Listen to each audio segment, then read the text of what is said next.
სიყვარულის საფრთხეზე ნორვეგონარდამებია. აუ სიყვარულის კერენეტა საერთოდ დამილია გუში, გახეთქვაზე მაგთავი. რას დალიე მე ზომაწონა რო ვარ. აუ გეხოცები ნუყვირი ხართ რა, იგივე ტვინში მირთყავს. რომელზე მოხვედი სახში თუ გახსოვს. სამის ნახევრამდე თვალი არ მომიხუჭა გელოდებოდი. არ მოგიხუჭი არა სამყო. პირველ საათზე ხრინის ხო გამოდიდა შენ ოთახიდან. ეგ კი არ ხრინავდი კაცო, ცოტა ცხვირში მიჭერს.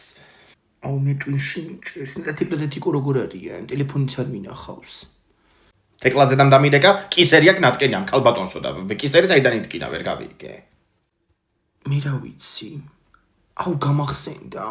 თეკლა იდგა ამოტრიალებული იატაკზე თავით. თიკოს ფეხები ეჭირა და მე ამოტრიალებული თეკლას ვასმევდი არახს. რები ვაკეთეთ.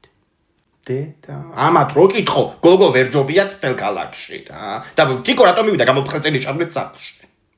მაგან სამჯერ იცეკვა შალახო იცი? პირველზე და მეორეზე გაუძლო იმ შარვალმა. მესამეჯერ როგორ დაიხარა ჭიქის სასახებად, შარვალიც გაერყვა და შუბლით დაეცა იატაკზე.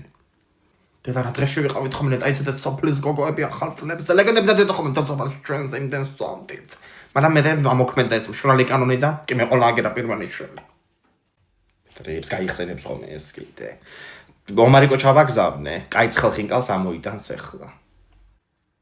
ხინკალს? აუ მიყვარხარ ინკა. გოგოებსაც ხوار დაუწეხო პოლიტრაზე. აი გოგოებს მოგწემ ახლა მე შენ რა. მომიდომა კაცო ისევე ხალხო სმა და არ არის რა. ესე თქვას ვერ სწავლობენ კაცო თერაპია არ მინაკი.